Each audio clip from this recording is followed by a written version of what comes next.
Kecendang kalah. Assalamualaikum geng. Okey, kembali lagi geng, kita ke Seri Pentas. Ke Seri Pentas ni geng, kita dekat site ni sekarang. Ni masih ada lagi perlawanan ni. Tengah cerita sampai pukul 2 ni, belum habis lagi.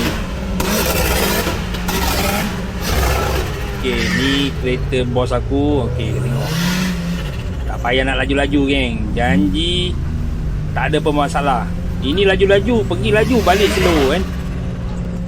Okey geng, aku rasa aku tak sampai ke petang hari ni sebab aku ada hal petang ni. Jadi kau tengok je lah video aku ni sampai setakat mana.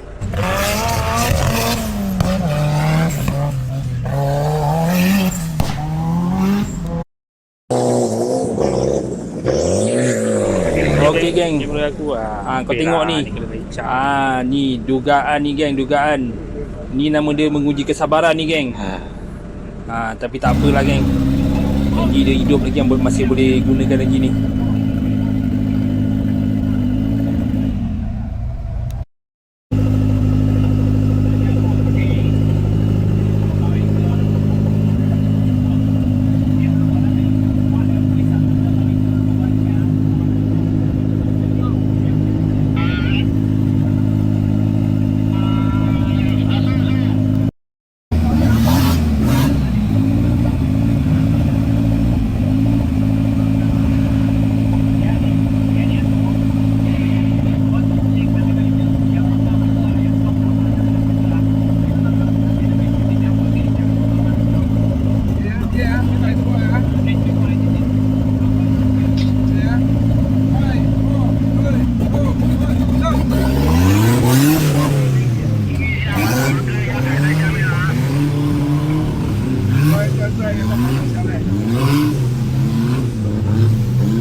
Okey, ini kereta bos aku lama dulu warna merah, sekarang jadi hijau.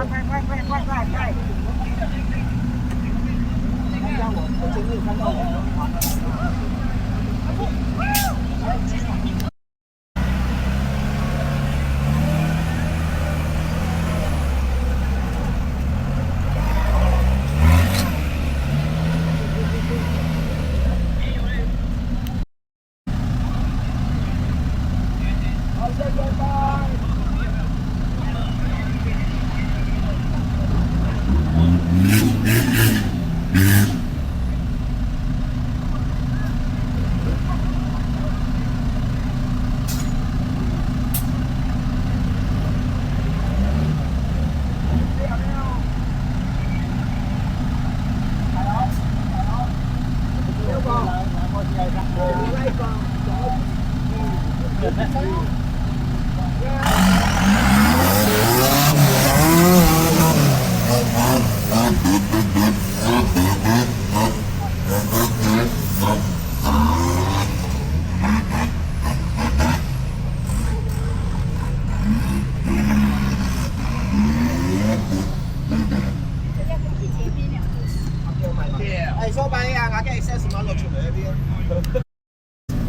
aku nak tunjuk dengan kau orang sesuatu kau ingat senang ke nak jadi cameraman?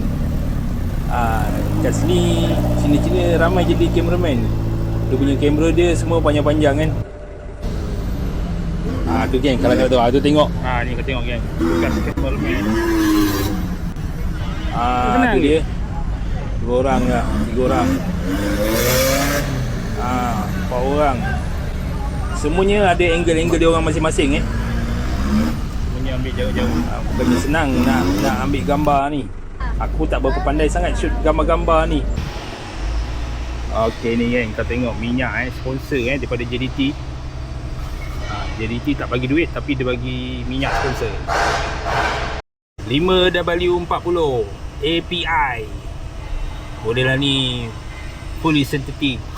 Kalau beli pun mahal juga ni. Okey geng, alhamdulillah selesai sudah cabaran kali ni. Menang kalah tu bukannya kurang yang penting pengalaman kan. Semangat berpasukan tu nak kena ada lah semua Okey, terima kasih juga kepada semua penyokong yang support dan untuk menjayakan 4x4 off-road Johor ni lepas selesai. Okey, ni kereta bos aku dah balik workshop. Ni jenis juga nak basuh. Okey geng, kalau korang suka lah geng video seperti ni geng, tekan-tekanlah like, subscribe dan aktifkanlah loceng tu geng. Mudah-mudahan boleh jumpa lagi dalam misi-misi yang off-road yang akan datang ni lah, yang lebih ekstrim untuk orang tu kan. Okey geng, aku ciao dulu. Assalamualaikum.